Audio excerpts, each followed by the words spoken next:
नमस्कार, मैं नरेंद्र सिंह शेखावत। आप देख रहे हैं यूएनए न्यूज।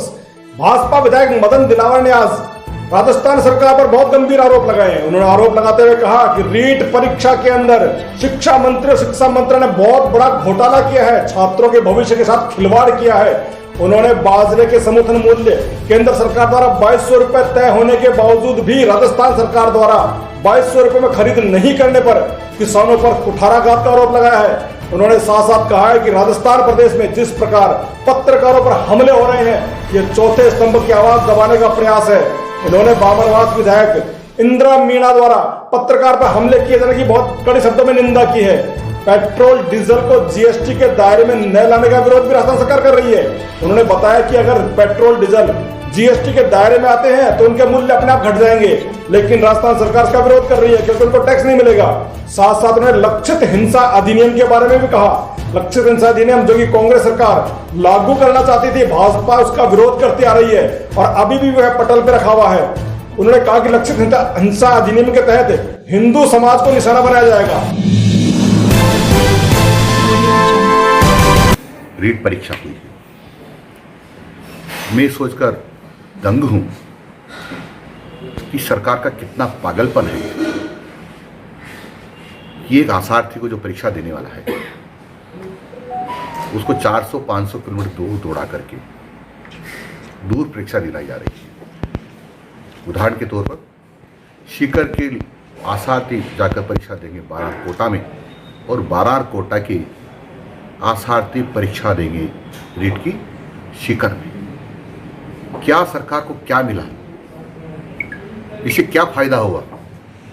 और इस चक्कर में लगभग 1 दर्जन से के लगभग और आसार्थी रास्ते में ही दुर्घटना में अपना दम तोड़ चुके हैं। 12 जिले के 6 आसार्थी सीकर परीक्षा देने आ रहे थे। 400 क्या एक्सीडेंट हुआ, 6 के 6 मर गए हैं।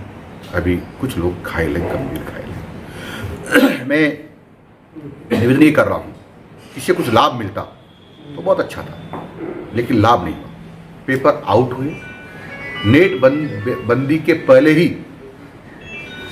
पेपर आउट हो गए, लोगों के पास चले गए, व्हाट्सएप पर चले गए और व्हाट्सएप वालों ने अपने अपने रिश्तेदारों मित्रों को बड़ी राशि लेकर के बेच दी। क्या ये सामान्य घटना है? क्या ये छोटा मोटा कार्यकर्ता कर सकता है?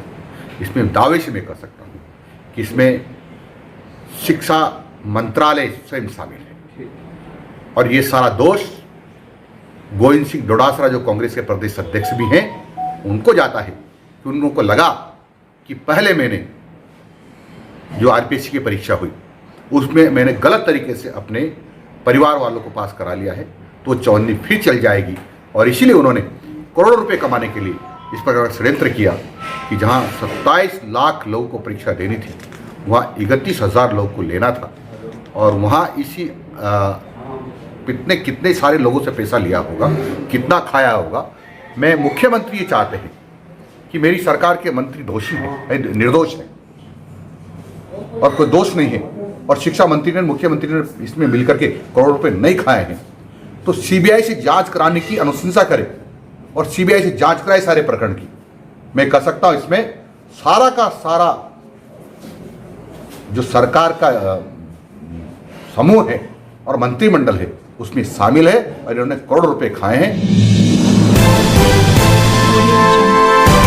क्योंकि पेट्रोलियम पदार्थ अभी जीएसटी से बाहर है और उसके कारण से लगातार दाम बढ़ रहे हैं। हालांकि राजस्थान में दाम बढ़ने का कारण ये भी है कि एक साथ 12 रुपये गहलोत जी ने पेट्रोल डीजल पर बढ़ाए थे, उसके कारण से भाव बढ़ रहे हैं। फिर भी माननीय नरेंद्र मोदी चाहते हैं कि पेट्रोल डीजल के भाव कम हो।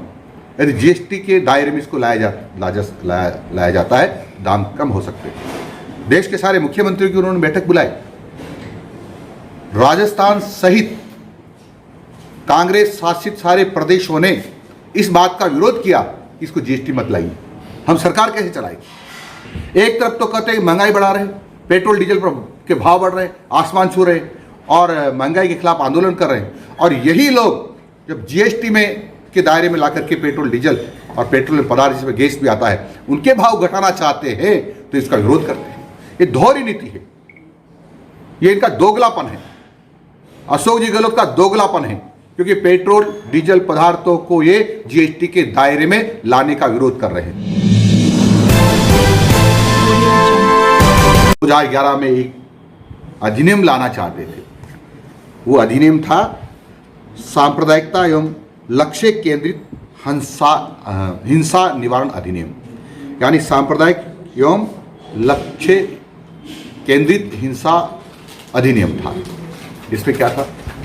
इसमें इन्होंने कहा समूह का नाम दिया। एक समूह में अल्पसंख्यक होंगे, अल्पसंख्यकों में विशेषकर मुसलमान होंगे, यानी यदि मुसलमान हिंदुओं में दंगा हो जाता है तो उसमें हिंदू ही दोषी मानी जाएगा, हिंदू ही दोषी माना जाएगा। और यदि उस समय अल्पसंख्यक यानी मुस्लिम महिलाओं के साथ छेड़खानी करते हैं, बलात्कार करते हैं, तो दोषी नहीं माने जाएंगे मुस्लिम। उसमें मुस्लिम दोषी किसी भी कीमत पर नहीं माने जाएंगे, वो भी हिंदुओं का ही दोष माना जाएगा। यानी किसी भी प्रकार का अपराध यदि मुस्लिम करेंगे तो वो सारे के सारे अपराध नहीं माने जाएंगे। ऐसा अधिनियम लाना चाह रहे थे, वो आज रिकॉर्ड पर है। आप चाहे यूट्यूब पर देख लीजिए, चाहे गूगल पर देख लीजिए, चाहे जितना चाहो उतना खंगाल लीजिए, वो अधिनियम जो क्यों तो पड़ा हुआ है, उस पर आप पढ़ सकते हैं। ये कांग्रेस का क्या सोच था? यानी हिंदुस्तान को बर्बाद कराने का षड्यंत्र था, हिंदुस्तान को तोड़ने का षड्यंत्र था, हिंदुस्तान के टुकड़े टुकड़े करने का षड्यंत्र था। इसलिए तो आज ये टुकड़े टुकड़े गैंग को इकट्ठा कर रहे हैं। इन्होंने कन्हैया को कल पार्टी में शामिल कर लिया। यानी भारत माता को गाली देने वाले लोग,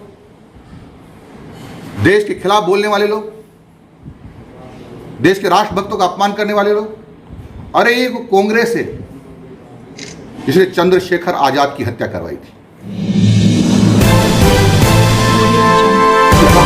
किसानों के विरोधी भारतीय पार्टी किसानों की विरोधी कैसे हो सकती है? किसानों की विरोधी होती है तो बाजरे का समर्थन मूल्य 2200 रुपये नहीं करती, और समर्थन मूल्य 2200 रुपये करने के बाद राजस्थान सरकार खरीदने में ना कर रही है। राजस्थान सरकार को व्यवस्था करने में जोर आ रहा है, क्योंकि मार्केटिंग सोसाइटी, जीएसएस, राजफेड यही खरीदने की एजेंसियां होती है। खरीदना चाहिए, भारत सरकार को पत्र लिखना चाहिए कि हम खरीदने को तैयार हैं, आप पैसा दीजिए। भारत सरकार पैसा देने को तैयार है। आज 2200 रुपये जिसका समर्थन मूल्य बाजरा का, वो 1100-1200 रुपये क्विंटल बिक रहा है। कितना नुकसान किसानों को हो रहा है, फिर भी ये कहते हैं हम किसानों की हितैषी सरकार है। यही हितैषी सरकार।